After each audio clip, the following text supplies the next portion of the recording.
Hi, today I'll be making an explosion, and first I'll tell you the ingredients. First you need a plastic cup half full of water.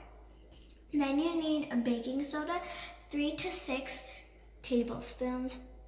Then you need some dish soap, that's only 1 teaspoon. Then some food coloring and some vinegar.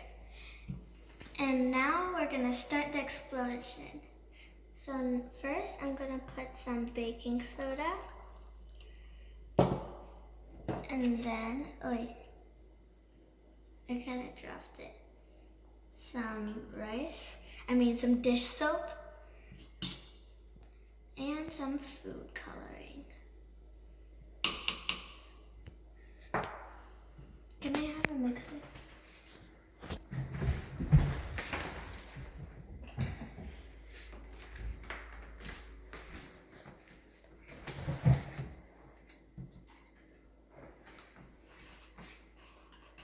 It's kind of heavy inside.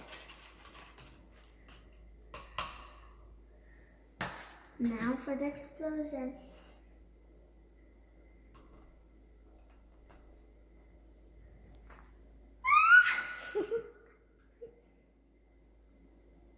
Oh, wow. It looks so fun. And it's orange because there was orange food coloring. Yay! I hope you like it. Bye.